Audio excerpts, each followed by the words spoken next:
Okay, you guys, third time's the charm because I am riding the struggle bus. Therese isn't here to help me film, so it's a one-woman show. We'll see how this goes.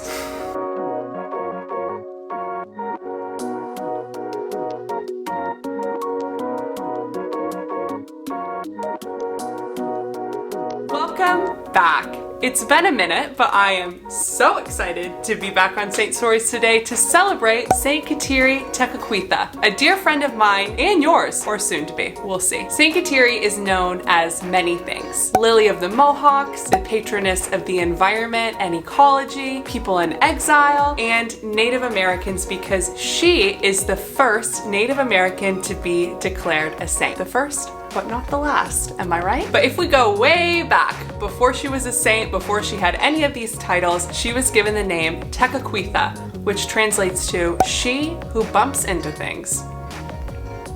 Same. She was given this name because at the age of 4, during a smallpox outbreak, she contracted the disease. She became half blind and had scars everywhere. This outbreak also claimed the lives of her younger brother and her mother and father. So after her family had passed away, after she lost both of her parents, she was sent to live with her uncle who was fiercely opposed to Christianity. But later on, she was introduced to a couple of Jesuit missionaries who preached the gospel to her, who shared the good news of Jesus Christ that moved her heart in such a way that she desired to give her life to Jesus, to make this commitment of faith. And so by the time she was 19, when her family desired to marry her off to any eligible suitor, she refused and kept this fire alive inside of her. She began to nurture a life of prayer, a life of faith, a life of dedication to God. And at the age of 19, she made the courageous decision to convert to Catholicism. At her baptism, she took the name Kateri, which is the Mohawk form of Catherine, after Catherine of Siena.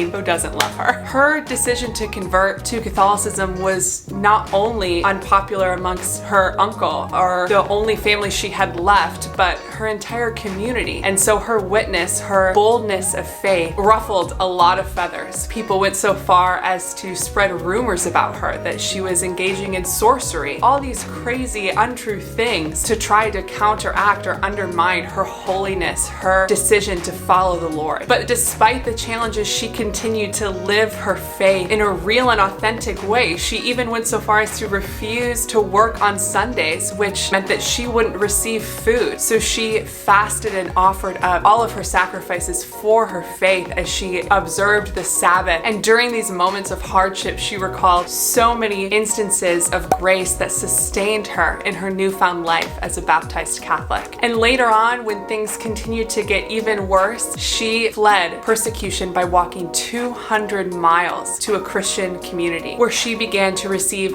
direction from a priest and later died at the age of 24. It said that those who were with her when she died observed that as she passed from this life, the scars on her face went away. She began to look like a healthy child, an image she had never displayed throughout her life because of the scars she received at such a young age. But her beauty and her radiance was so profound and so moving, and still is to this day. Despite the scars she had from contracting smallpox as a young child, despite the emotional pain she must have felt from losing her mother, her father, her younger brother, and living with a family member who didn't understand the movements of her heart, that didn't understand that her heart and his heart was created to love and serve the Lord. But Kateri, just like you and I, were sustained by nothing else but the grace of Jesus Christ. She received grace through these challenges to persevere through the false lies that her community spread about her, the distrust of her family, the loss of her family, because she knew the truth that her identity didn't rest in the community that she found herself in her family, in her education, in her ability to do anything, to even walk when she would just bump into things. Her identity didn't even rest in her name. It rested in Jesus Christ. And the same is true for you and I. Despite every instance in her life when she could have accepted defeat, when she could have just followed the ways of those around her, she knew and she recognized that she was made for something greater. She was made for someone